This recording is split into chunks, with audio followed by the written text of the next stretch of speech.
జనసేన స్థానిక ఇన్ఛార్జ్ విసనగిరి శ్రీనివాసరావు పర్యటించారు. అక్కడ ప్రజలతో మమేకమై వారి సమస్యలను అడిగి తెలుసుకున్నారు. ఎడదాసి సూరయ్య అనే దివ్యాంగుడికి పెన్షన్ రాకపోవడం చాలా బాధాకరమన్నారు. తాను పలుమార్లు అధికారులకు విన్నవించుకున్నప్పటికీ పట్టించుకునే పరిస్థితి లేదన్నారు. ఈ విషయంపై పవన్ కళ్యాణ్ దృష్టికి తీసుకువెళ్లి తనకి పెన్షన్ వచ్చేటట్టు చూడాలని వాపోయారు. సూరయ్యకు పెన్షన్ వచ్చేంత వరకు జనసేన అండగా ఉంటుందని భరోసా ఇచ్చారు. అలాగే గ్రామంలో ఎవరికి ఏ సమస్య ఉన్నా జన సైనికులకు తెలియజేయాలని, వారి ద్వారా సమస్యలను పరిష్కరించుకోవాలని సూచించారు.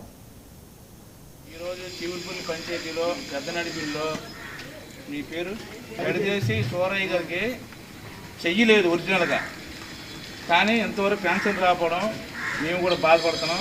మాకు తెలియదు, ఇప్పుడు వచ్చిన తర్వాత దీని పని మీద తెలిసిందే. కానీ అధికారులు కానీ నాయకులు కానీ ఇలాంటి వాళ్ళకి పార్టీని పక్కన పెట్టి ఏ పార్టీ చూడగానే గెలిచిన తర్వాత ప్రభుత్వం అందరికీ పనిచేయాలి. ఇలాంటి వాళ్ళకి మనం పెన్షన్ వచ్చేటట్టు అధికారులు కానీ నాయకులు కానీ అందరూ కూడా చెయ్యాలి. ఎందుకంటే పార్టీలు పక్కన పెట్టాలి. గెలిచిన తర్వాత పేద ప్రజలు పనిచేసే విధంగా మనం అందరం కష్టపడాలి. దీని మీద లోపం ఎక్కడ ఉందో నేను చూసి ఏదైనా పెన్షన్ వచ్చేటట్టు నేను చేస్తానని మాటిస్తాను. అంబేద్కర్ కోనసీమ జిల్లా అమలాపురం